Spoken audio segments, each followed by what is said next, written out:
normally right about here is where I would say something really funny or witty, and then my music would play.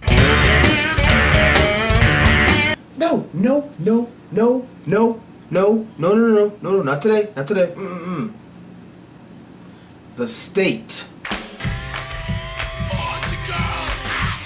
It's mind-boggling actually that few people actually know about The State.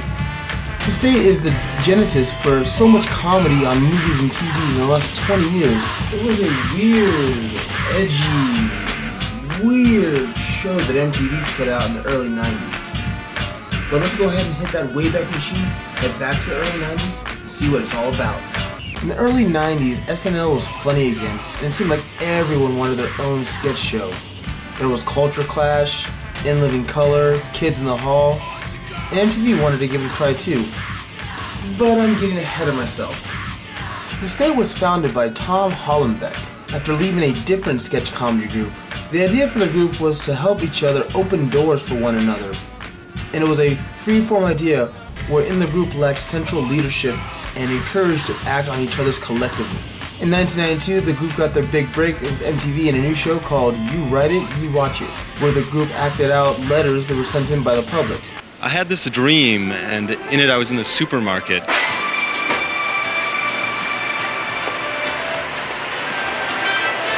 And I was being followed by this guy. I can't remember who it was. Oh, it was that guy from the B-52s, the lead singer. It's a shopping sensation! That show didn't last very long, but it did get the group's foot in the door with MTV, which then of course got them their own show, The State. Now, the show at the time was very hit and miss. Sometimes it was really funny. Before I found Fluffy Soft, my clothes weren't half as soft as they are now. Because Fluffy Soft Fabric Softener is made with...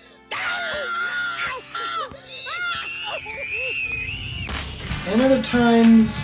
Charlie, are you happy now? You think this is what the Pilgrims meant by Thanksgiving? I just wanted the gravy, Pops, just the gravy. Attention, the house is surrounded. Drop the forks. I repeat, drop the forks. Yeah. From least to most favorite, let's go with the recurring characters. And now, Louie, the guy who comes in and says his catchphrase over and over again. That was basically it.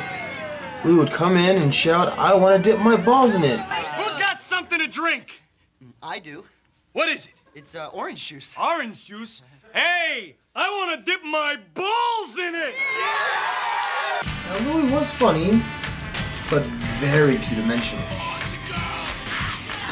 He was silly, childish, juvenile, still funny.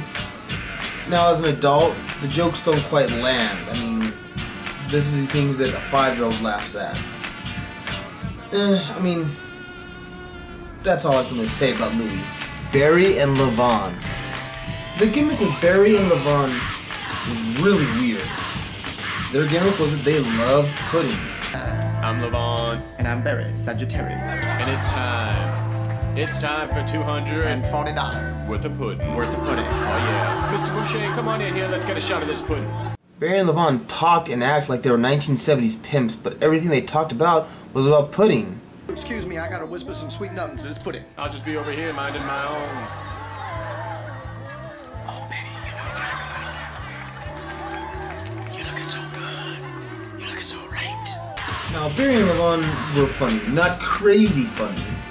Their jokes weren't hilarious, but they were different, a little kooky, and they stood out. So they get the next to me. Doug. Your mother and I think you're on drugs. Drugs? Hey, I'm Doug, man, not Bob Dylan. Doug, do you even know who Bob Dylan is? No. But I know he died of drugs. Doug, Bob Dylan's alive and well. I produced his last 3 albums. Oh, you mean Uncle Robert? Yeah. Oh, yeah. He didn't die of drugs. No. Doug's gimmick was that he was always trying to rebel against everything, but couldn't because everyone was always way more cooler than him. Doug, what is your problem? I don't have a problem. That's my problem. You're too cool, Dad, and it makes me sick. You want me to sell my hog and quit the Hells Angels? Is that it, Doug? Do whatever, Dad. I'm out of here. Come on, guys, let's go. Doug, I think we're gonna hang here with your dad if that's cool. He even had a catchphrase. Forget it, I'm out of here. I like the gimmick of Doug. It was different, catchy, and genuinely funny. Doug's #1 in my book. After the state show was canceled, the members went off and did individual projects while still working with each other. Which of course leads me to my next topic, the state, and what they did after their big break.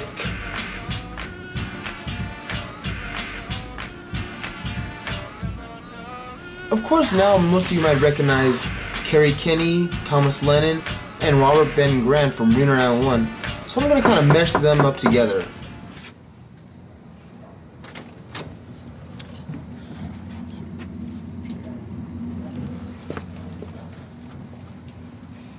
Hi, Trudy. Oh, hi, Jim. hi. How you holding up? I want to believe that these three are super rich. I mean, aside from popping up in movies and in TVs throughout the last 20 years, Grant and Lennon are responsible for writing some of the most highest grossing movies in the last 10 years. Joe Laterlione continues to act, and I usually see him in some pretty big movies. My favorite movie that Joe's been in is by far Beer League, which was written by Artie Lang. Jerk off. Look, there's a way to beat Manganelli's team. We have to... I know what you're gonna say, Art. We gotta blow up Manganelli Fitness. Dave, how are things at home? Not good, man. Ken Marion has had good success with Children's Hospital and Party Down. If you don't do it, you're fired. Okay, well, if you fire me, then I'm gonna call Alan Duck and tell him that you cleaned off your shit shoe in the client's sink. And used a company fork to scrape off the rest of it. All right, then I'll deny it. No. Yeah. David Wayne also worked on Children's Hospital writing, but he's also written some pretty funny movies like Role Models and Wonderlust. Although I'm not too sure about that guy because he did happen to also write some episodes of Mad TV during the last few years of its existence, when it was shit. He also worked with Michael Ian Black and Michael Showalter in a comedy group called Stella, which then became a Comedy Central special and then a Comedy Central TV show. Which of course brings me to Michael Showalter and Michael Ian Black. After Stella, the Michaels got their own TV show called Michael and Michael Have Issues, and it's really hard to say if Michael and Michael Have Issues, or for that matter Stella, or anything really to write home about. They only lasted a season each, and they didn't seem to really catch the attention of the mainstream audience. Michael and Michael Have Issues was, for the most part, just Stella without David Wayne. Kevin Allison works pretty closely with the Reno 911 gang as well. Which brings me to where things get a little odd. Now, I just mentioned most of the cast of the state. Did you know there was actually 11 members? Oh, you didn't? Don't feel bad. Meet Michael Patrick Jane and of course Ton Hallenbeck. Remember them? Don't feel bad if you don't. Those two, while they were actual members, they were rarely used. They were practically glorified extras, and Hallenbeck founded the group. I don't get it. Anyways, Jane went on to directing, mostly TV, but he did direct Drop Dead Gorgeous, starring Kristen Dunst, and Let's Go to Prison, which he also wrote. Hallenbeck left the state and became an alumnus and had just been faculty member of the Interactive Telecommunications program at the Tosh School of Arts in New York University. He now makes art using technology. A safe place, and the idea is as you walk into a space, you stand on the carpet, you're bathed in a very gentle light, and you are told in an authoritative voice that you have done nothing wrong and that you are okay, and it is to help you feel welcome as you walk into the space. Side projects. The members of the state have lots of place in entertainment and have done a lot with it. Almost every member of the state has either directed, written, or been the lead in a movie. I could literally go on and on and on about all these side projects and things that the state have done, but I'm just going to talk about my favorite side project for now. The Baxter. The Baxter is written, directed, and starring Michael Showalter. The Baxter is a play on romantic comedies. It asks a simple question. In a romantic comedy, when the girl is with the wrong guy and formatically gets with the guy she actually loves, what happens to the other guy? But did you ever wonder about the guy left at the altar? The wrong guy? My grandmother had a word for those kinds of guys. Nice guys. Old-fashioned guys. The kind of guys who wear sock garters. Guys who get hay fever and like raking leaves. The kind of guy you settle for because you can't be with the one you love. She called them Baxters.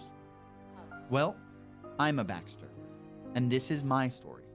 It's a dry, yet unique, funny comedy, and genuinely different than something you will usually see. Michelle Williams, who plays the lead in this movie, gives probably one of the best performances I've ever seen of her. Why? Because in most movies, she's just a piece of ass. A good acting piece of ass, but still a piece of ass. In this movie, she's just a woman. A great person of a woman. Cecil, I realize that Caroline and I aren't meant to be together. And I realize that I don't want you to move to Cincinnati. And I know that this might sound a little bit crazy, but I think I fell in love with you the minute I first saw you.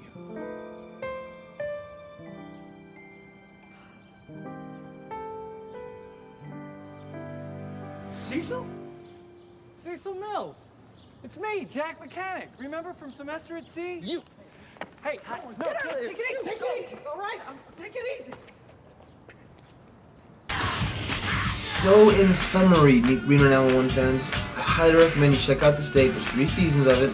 For extra credit homework, check out The Baxter, Wet Hot American Summer, and The 10. For now, this is the Icon saying, see you in hell, doll.